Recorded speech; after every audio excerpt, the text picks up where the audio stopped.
Hello students, today we start our next topic after our earlier online class, that is Porter's generic strategies. Now first we will have a look at who is Professor Michael Porter, whose strategies we are going to study. He's a management guru famous all over the world, and he's a professor at Harvard Business School nowadays, and he was one of the founders of the consulting firm the Monitor Group, which is now a part of the Deloitte company. Deloitte is also a very world famous management consulting firm, and we have all read earlier that his five forces model, and he is credited for it, and it stands till today the test of the time. Now something more about Professor Porter. Let's see what the Harvard Business School website says about him, Professor Porter. So he is one of the most influenced executives and more nations than any other business professor on the earth. Now he and all other star team aim to rescue the US economy. So this is the comment that they put in the year 2012 when US economy was not doing very well, and they all looked up to him for rescue. Look down below. Michael Porter is the founder of modern strategy field and one of world's most influential thinkers on management and competitiveness. He is the author of 19 books and over 130 articles. He is the Bishop William Lawrence University professor at Harvard Business School and the director at Schools Institute for Strategy and Competitiveness. Look at the top left of the website. This page is for the Institute for Strategy and Competitiveness. That's the institute's page on Harvard Business School website. Now moving on about his academic background. His father was basically a civil engineer in the army, and he was an army officer, and Porter himself was an aerospace and a mechanical engineer. Thereafter he did his MBA from Harvard Business School and then PhD in business economics from Harvard University in 1973.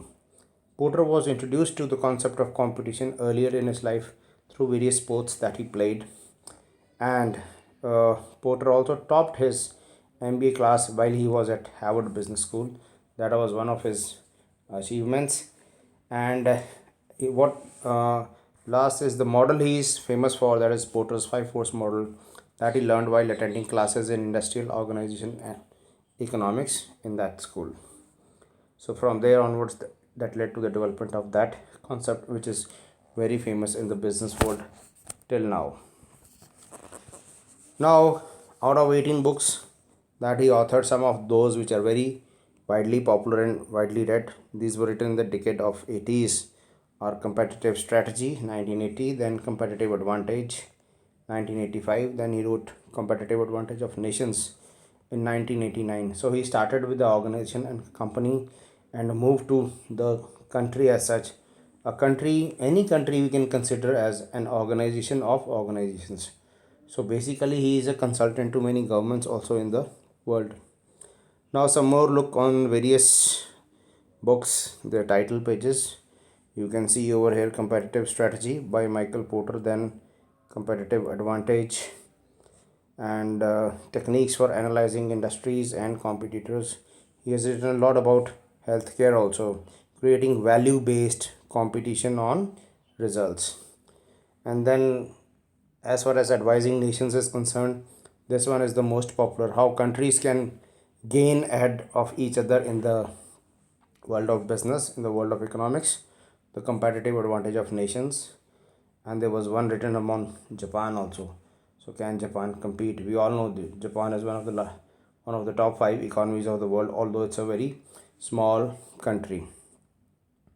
Now moving on further, let's talk about his 3 basic generic strategies. They are cost leadership, customer focus, and product differentiation. Now Porter has further classified 2 of them into further 2 categories. The first one, that is cost leadership, he further classifies into type 1 and type 2.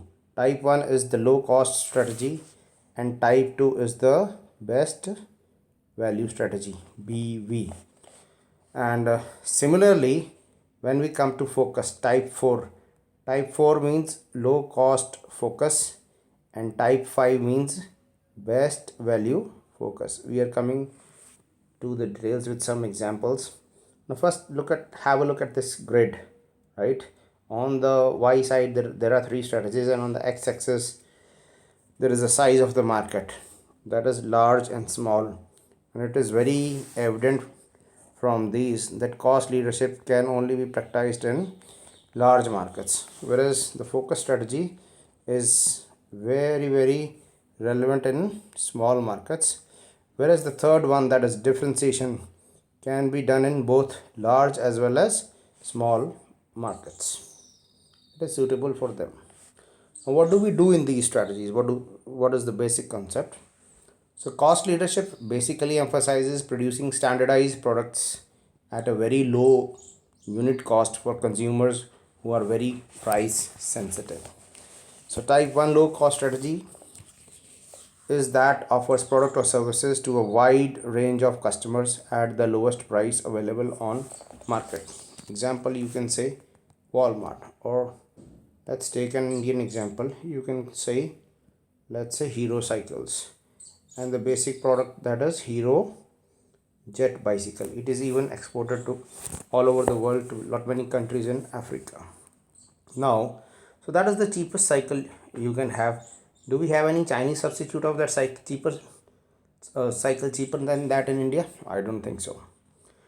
So that is an example of a low cost product, and Hero is one of the largest cycle manufacturers in the world. Now coming to type 2 strategy, that is the best value strategy, that offers products or services to a wide range. Remember the word here, wide range is very important in both the cases. So when we talk about cost leadership, the market share has to be very large. Wide range of customers at the best price value available on the market. For example, McDonald's. What is the basic product of McDonald's is a burger.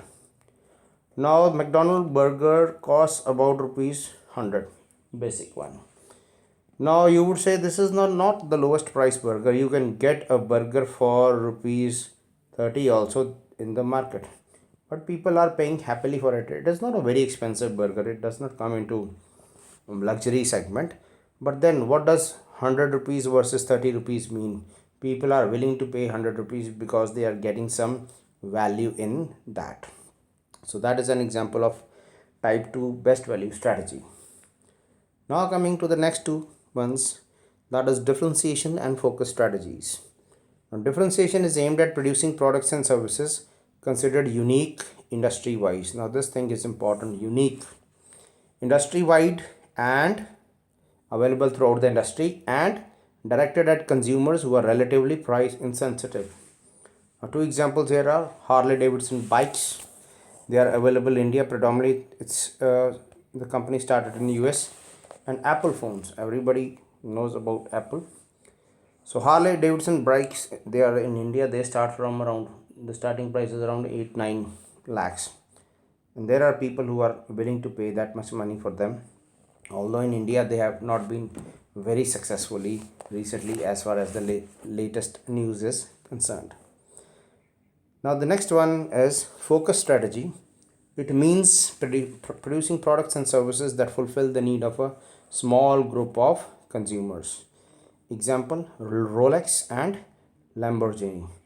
Now you heard the word Lamborghini in a song by Diljit Dosanjh. It's a sports car manufactured in Italy, considered obviously as a luxury brand. And second one, all of you know about Rolex watches, and there is a joke also about, there's a anecdote about the owner of a Rolex. Once somebody asked him, how is your watch business going, sir? And he said, sorry gentlemen, I am not in the watch business. I don't sell watches, I sell luxury. And we all know people don't buy Rolex to see time. People buy Rolex as a statement of status symbol. So all focus category of products, right, fall in the, will address a market size that is very small. Of course, further we will see that focus is also of two types. So focus always does not mean luxury, focus always does not mean high cost. Now, low cost focus strategy. Some examples will straight away come to the examples are now Jiffy Lube. It is a oiling car oil change firm and outlets, a chain of outlets in US, very popular. Then Pizza Hut in US market is again considered very low cost. Then we come to local called car dealers in any country. They are again low cost dealers. They sell low cost products. Depreciated cars are again low cost. And people in every country, there is a second hand car market in every country. That is a very focused market. And then mostly all local restaurants all over the world, they have a focus group of customers. They have a limited group of customers. Local restaurants means it's not a chain of restaurants. So this strategy is also known as cost focus. Next we come to best value focused strategy. So it means that means value for money. So the example is Cannondale bicycles. Now Cannondale bicycles, again American product, they cost around, the starting average is around 1 lakh rupees. But then people are paying 1 lakh for a bicycle which has aluminum body, which is very lightweight and high quality bicycle. Then Maytag washing machines, they are popular in US. They are expensive than the normal washing machines sold by the other home appliance companies, like South Korean companies are very popular. For example, Samsung is very popular there, also LG is very popular. So Maytag is expensive than that.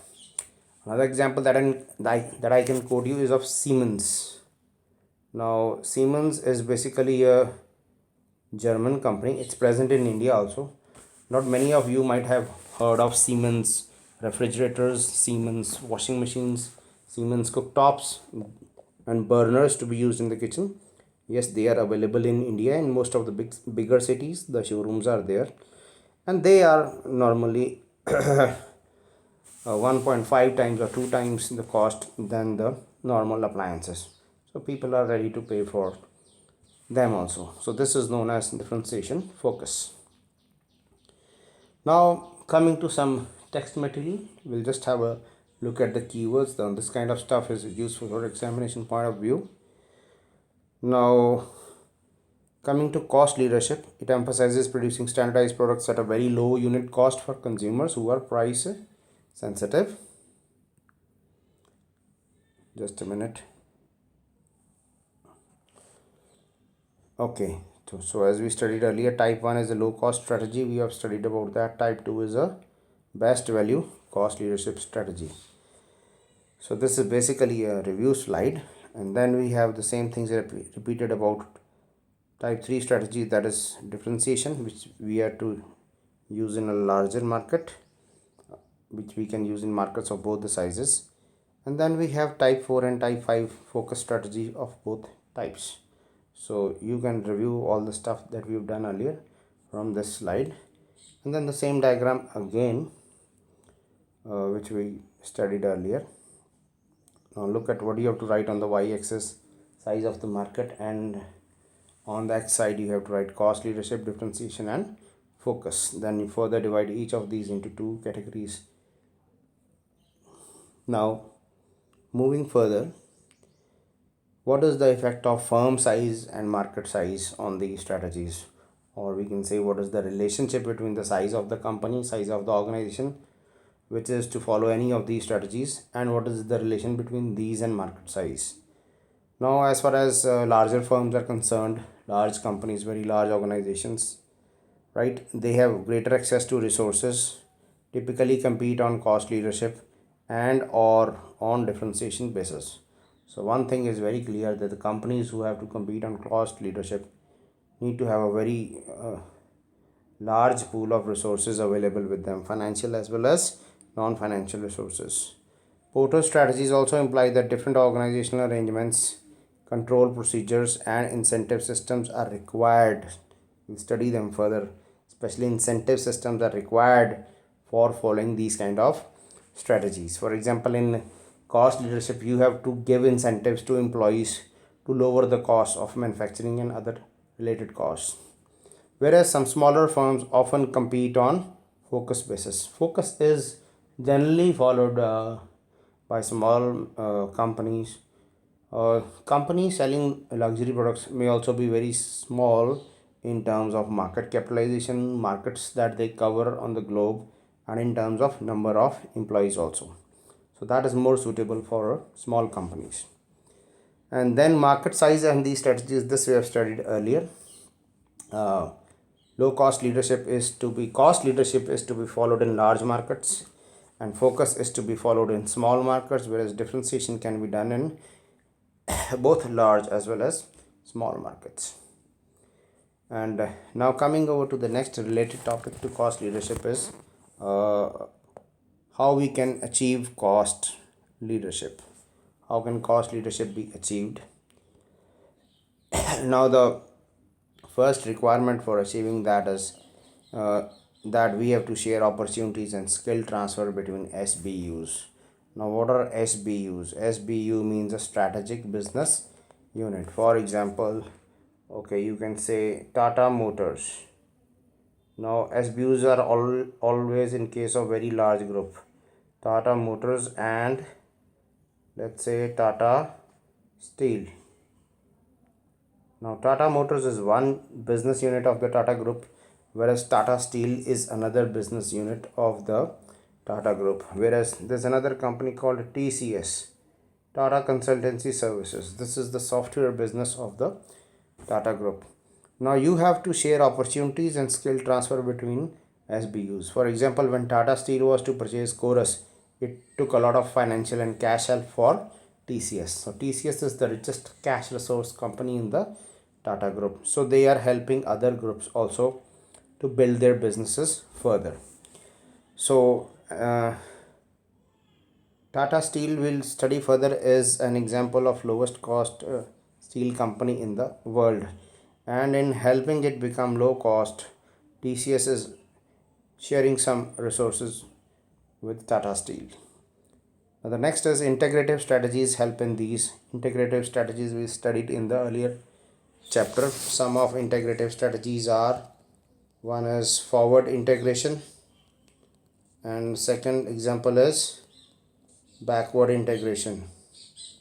Now further we will study steel companies have a very common way of backward integration of buying the steel, iron ore pits, so that helps them access to low cost raw material, which further lowers their cost leadership capability. Third is other elements that affect cost leadership are economies of scale, EOS. This is a very popular term that you studied in economics, or diseconomies of scale. Obviously diseconomies will do the opposite thing. Economies of scale always comes from having very large manufacturing facilities, and most companies which are cost leader, they are very big in size and they have very large networks, very large, especially manufacturing companies, they are very large. Service companies also that have cost leadership, they have a very large scale of operation that brings their overall costs down. And the next point to achieve cost leadership is learning and experience curve. Now this happens over the years in any organization. An organization may take 5, 10, 15 years to learn something which its competitors have not learned. Now Maruti Udyog came into India in 1983, and Maruti is famous for producing low cost cars all over the world.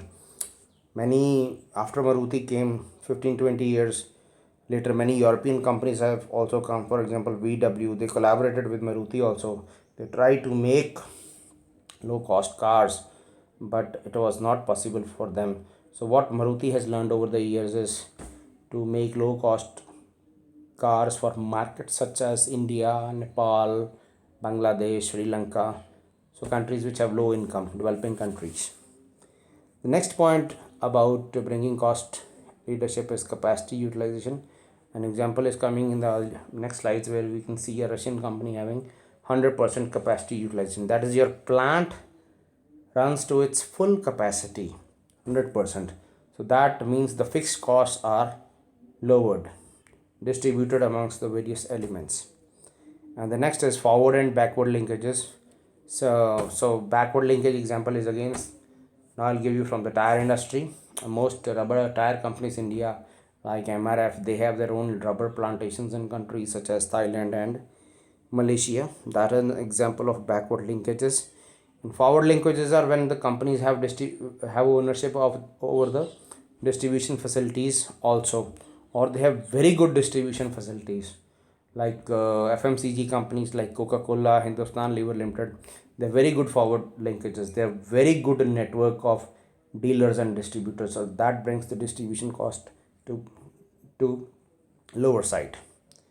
Next point is research and development expenses of new product development.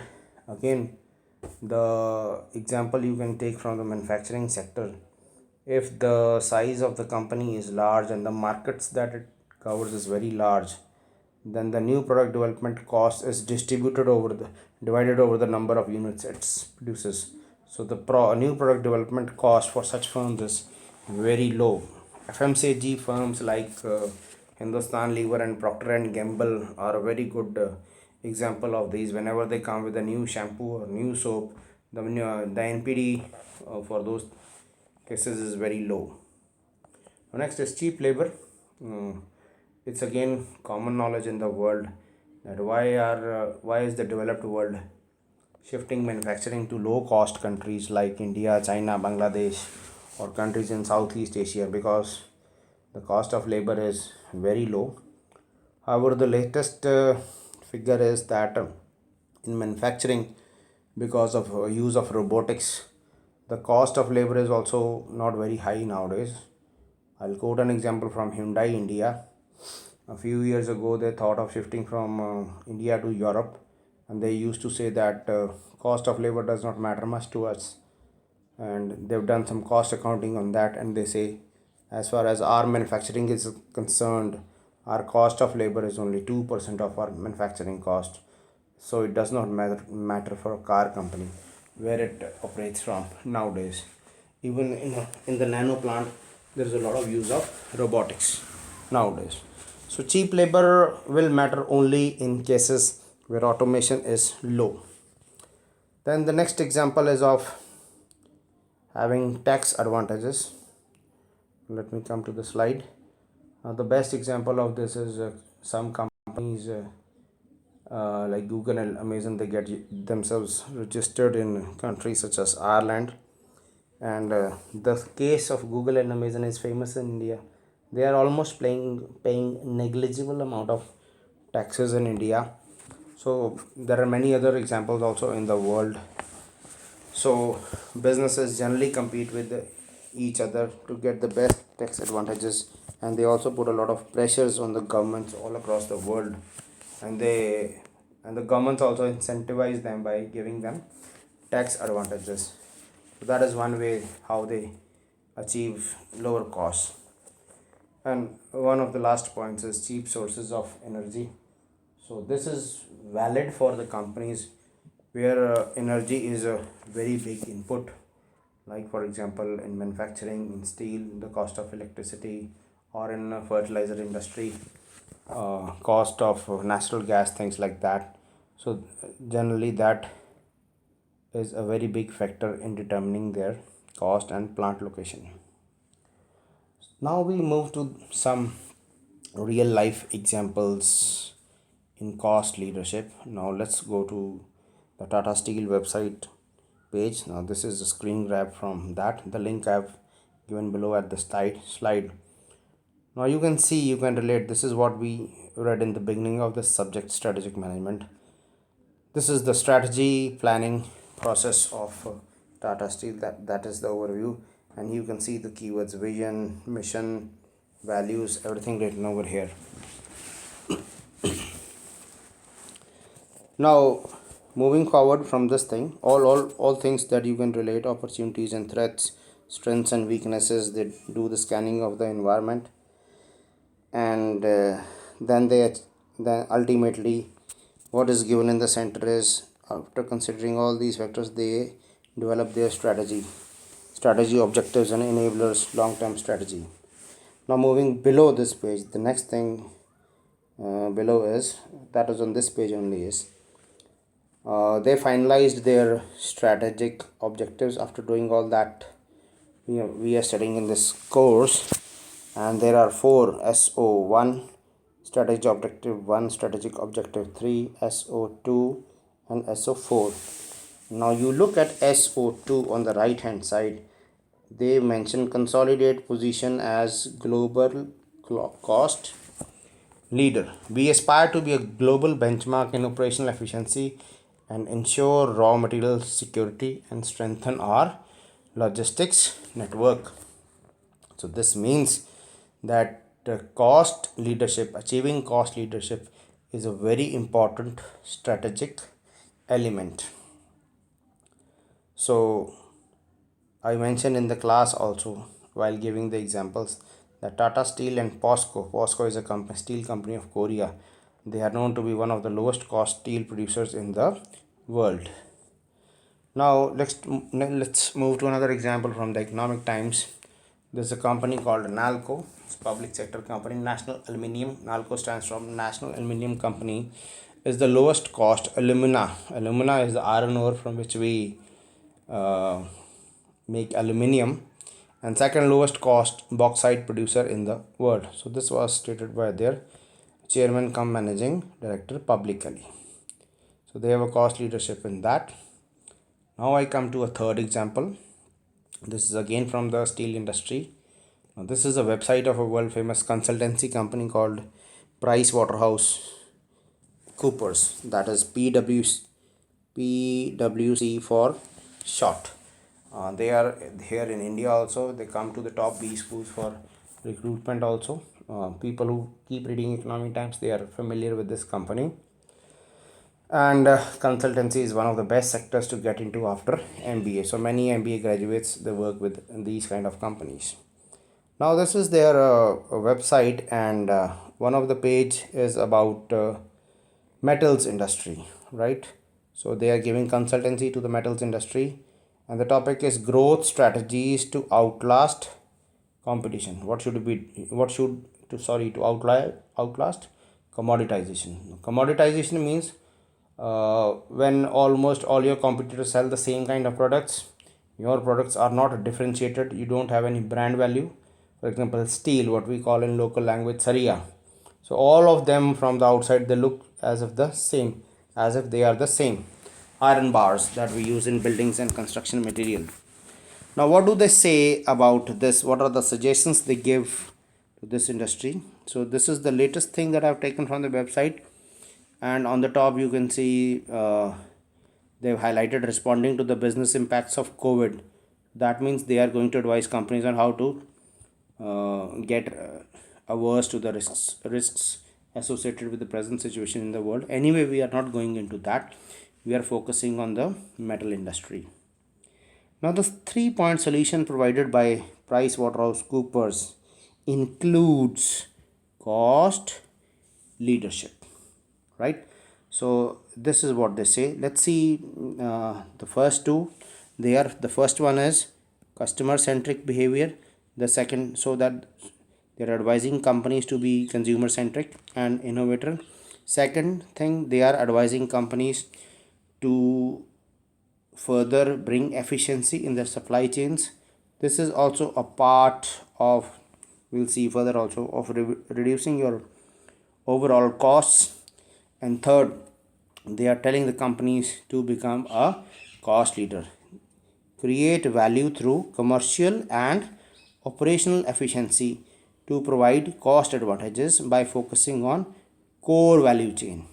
Core value chain means you have to do that business only, that things only in which you are good at. What you are not good at, what you can't do with low cost, you have to outsource, and you have to keep your various processes lean. Lean comes from the word normally say lean body. Lean body is a body, human body derived, which does not have any fat in it. Fat is kind of wastage. So the word lean in the industry, it is synonymous to waste. That is, there should be nothing, no such kind of a process in your industry, in your company, which should be a waste process. Okay, now getting back again. Now another company that PwC has given advice to is iron and steel company from Russia, NLMK. The name starts with Novolipets. So basically it's known The acronym that is popular in the world is NLMK. You can still see over here, this is a website grab. It shows a furnace. So this is the furnace where steel is made from iron ore. All steel plants are look like this only. So it says NLMK to upgrade steel making operations and cut air emissions. Cutting air emissions will mean they have to put some new machinery to bring down pollution costs. That means their costs are going to increase, and upgrade steel making means that they are going to improve their manufacturing processes, maybe bring in new machinery which is new technology, and that will lower down the cost of production. Now just from the steel industry, I remember our power industry in India. Power, for example, we say we have thermal plants. I remember a figure. The old thermal plants, their cost of production of electricity is rupees 5 per unit, 5 or more. And because they use old technology, old processes, and the new thermal plants, they are producing electricity at the rate of rupees 2.50 per unit. That is why these older ones, such as the plant in Bathinda, the government is saying we are going to dismantle it because the cost of production is very high. We can't compete with other newer plants. So that was an example of improving the process of production to lower costs. Now, lowering costs in NLPK steel Russia, what do they do? Now the first thing is they have a kept low price of their steel because they want a very high market share. So that is a very basic idea as far as low cost leadership is concerned. You have to lower your price. And then the second thing, which I talked about earlier also, they have 100% capacity utilization in their plant. So that means the plant always works to the full capacity. It's hardly idle. The next thing that they do to bring down costs is they operate in countries which have lower wages. For example, Russia is also not, according to compared to Europe and America, it's a low wage country, and that country also has lower rules on emissions. Now they are present in Russia and the surrounding countries like Poland, etc. Poland is also a low cost country, and in Eastern European countries the rules are not as strict as in Western Europe. Western Europe is dominated by Germany, England and France. So Eastern Europe is Poland, Austria, etc. Third point is they practice lean management. Now lean management is a separate subject in itself, which is a part of the operations and productions management strategy that is taught. So I'll not go into that topic in detail now. And they eliminate all waste processes, and they monitor the budgets very tightly and monitor the key performance areas. So key performance areas, for example, what are the factors that affect productivity, what are the factors they affect cost. They keep a very strict eye on those. And lastly, as KPMG suggested, they outsource all non-core activities such as maintaining assets. For example, you can say maintaining computer software and hardware, logistics and services, transportation. They don't take it on their own. They have given to other companies, those companies which can do better than them at a cheaper price. And the last is they should invest in their core capabilities. Their core capability is manufacturing steel, so they should use the best technologies and processes to manufacture steel, so that their cost of manufacturing of steel is the lowest. So then only they can be profitable enough. Now what does NLPK steel in Russia do? Again, they are one of the largest and most profitable companies in the Russian steel market. That is point number one. They are very large. Now remember, always when you are to be low cost, you have to be very large, and also they are most profitable company in the entire Russian steel market. Second, the sources, they get their raw materials at a very low cost. They get their personnel, that is their employees, that labor, that is also they get at a very low cost, and they don't have to apply by stringent European Union environmental rules.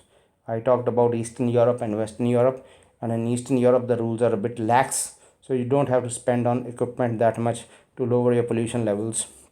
Although the The web page said that they have made significant investments to reduce its wastewater discharge. So steel companies also generate a lot of polluted water and cut emissions, that is the smoke that goes into the air because of the burning of steel, iron ore. With a large stake in one of the country's biggest producer of iron ore. Now they have a very large stake, that is large partnership in iron ore mines. So that is they are getting the source of raw material. They have ownership of the source of raw material. NLMK is all but self-sufficient in obtaining that resource. So they don't have any worries about the iron ore availability or its price. The company also uses the ruble devaluation.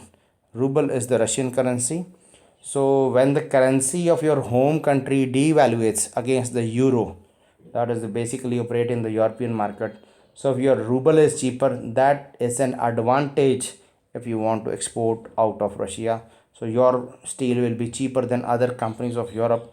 So selling its products in Europe at a high profit margin. So they take all advantages of that. So that was the case about NLPK Russia and how it uses low cost to its advantage.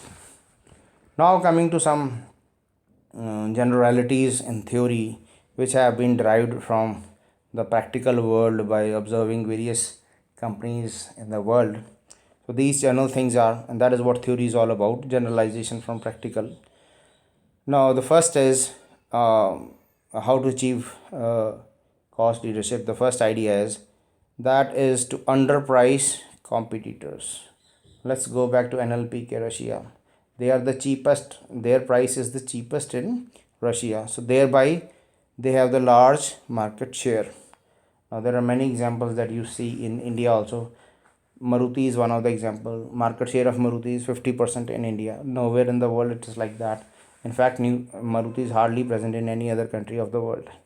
Second is companies employing a low cost or best value cost leadership strategy must achieve their competitive advantage. Now remember this word competitive advantage. We read it in the earlier chapters. It's very hard to achieve competitive advantage. It takes years in ways that are difficult for competitors to copy or match. So what you do to be a cost leader, your competitor should not be easily able to do that. Like now Walmart does not have any competitor, Tata Steel does not have any competitor. Making things cheap is not easy. Maruti Udyog does not have any competitor. So it's very Volkswagen, European companies, they tried to match Maruti Udyog, but they could not. It has been many years, nobody is able to match Tata Steel in India. Next is, if rivals find it relatively easy or inexpensive to imitate. Now this means that it's not that competitors can't imitate you. If you can be imitated by a competitor, then your competitive advantage is gone, is no longer there. Your competitive advantage is only there if your competitors are not able to match you in cost leadership. The leaders, if they are able to imitate you, the leaders' cost leadership methods, the leaders' advantage will not last long to yield a valuable edge in the marketplace. So if somebody matches your price, then you are gone. You are no longer the market leader. That's simple. Hyundai came close to Maruti as far as that is concerned in India. Now the price comparison of Hyundai Maruti is almost the same. And that is why Hyundai has a very large market share. I think it's second to Maruti.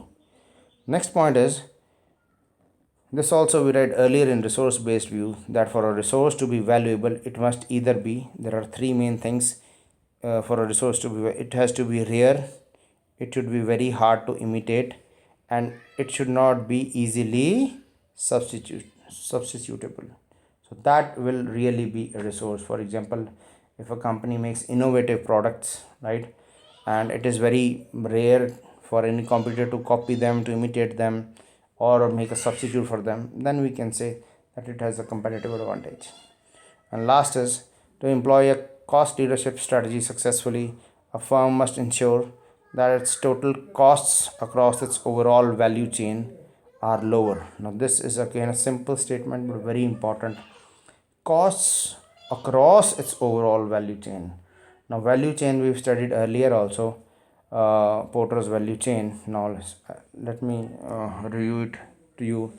Everything that you do, right from getting the raw material, that is inbound logistics side, to going to the customer side, that is reaching the final customer, in every stage of your business process you have to compete on cost.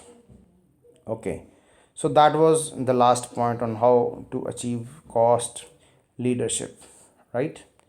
Now next is, we are coming towards the end. When is cost leadership effective? Now what are the conditions when you should pursue cost leaderships, or when it is suitable?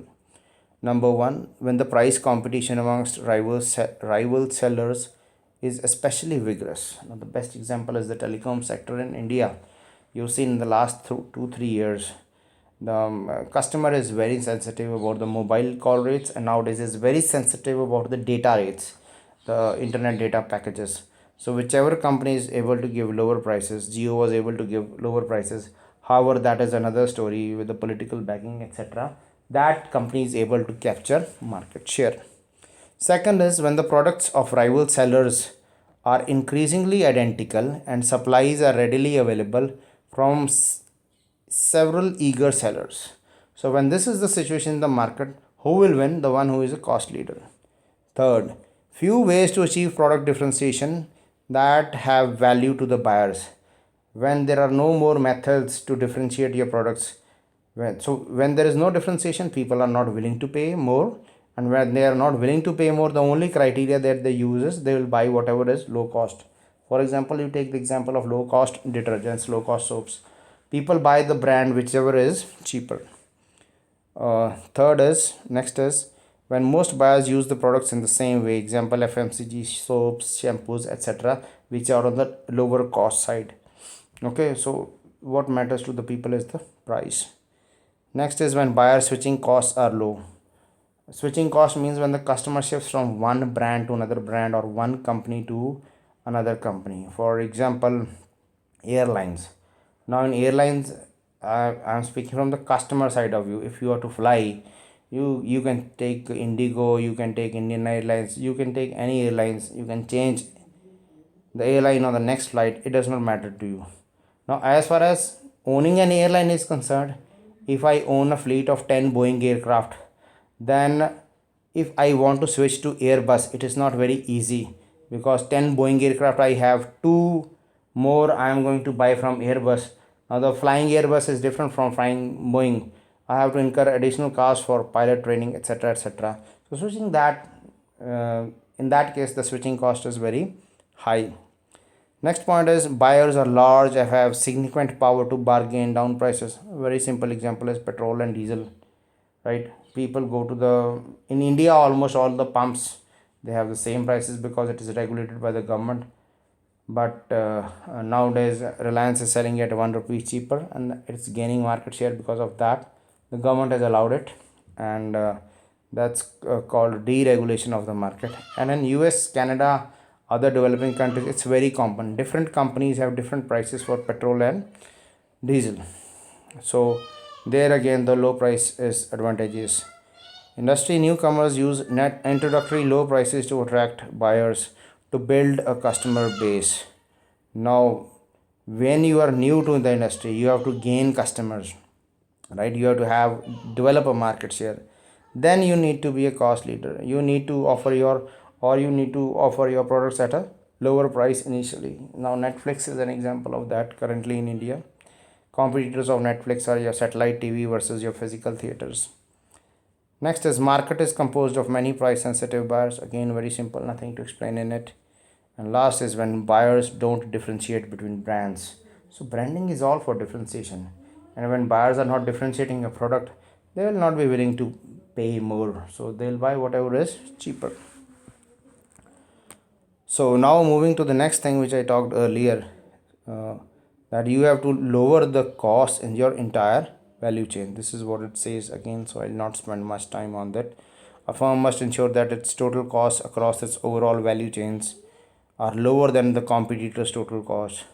Let's take two companies, Hero Cycles and Maruti Udyog. Now, what does Maruti Udyog do? Most of the components are supplied by its vendors, Same for Hero Cycle. Maruti makes just the, I think, the main body of the car and the engine and the gearbox. Rest all things come from other suppliers. And same for the Hero Cycle. I think they make the mainframes and rest of the things they assemble. So this entire network of suppliers of Maruti has to have a low cost in manufacturing.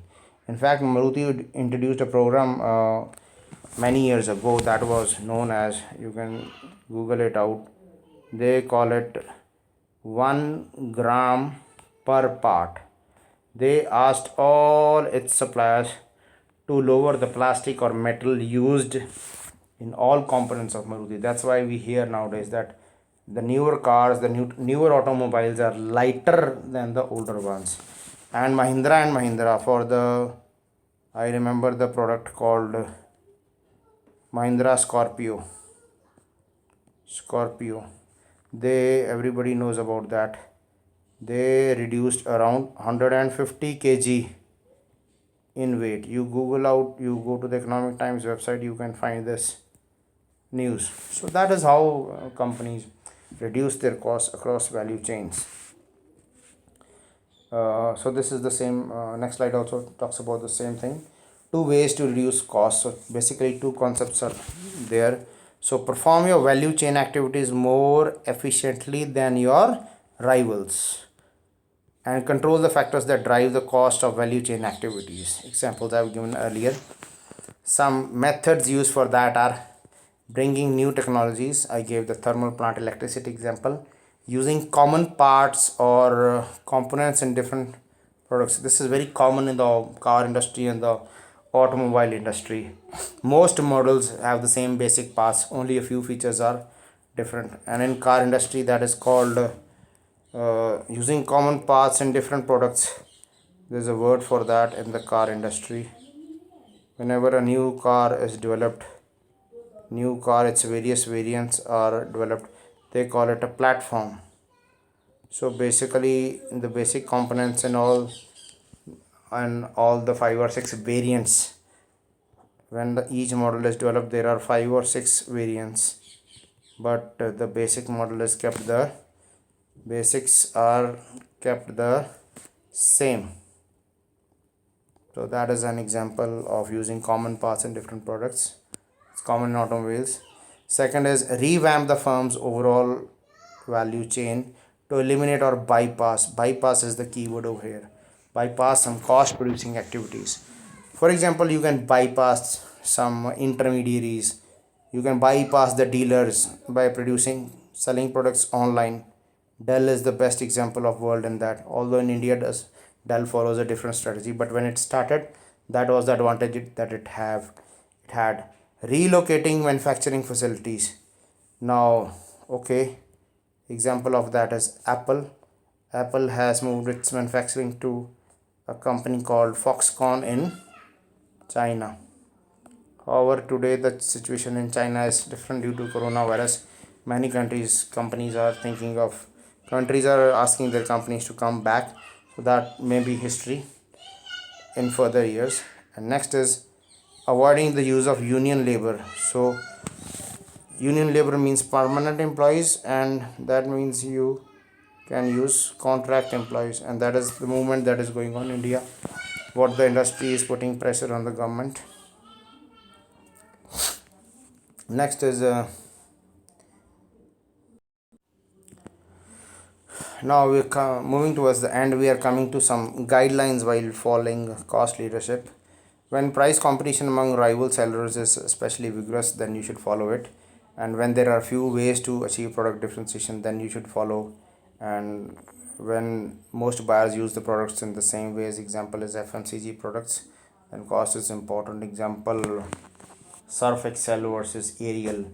People both have almost the same features. They are enzyme based detergents, so people will buy the one which is more cheaper unless and until they have a brand preference for one over the other. And this also we've done when buyer switching cost is low.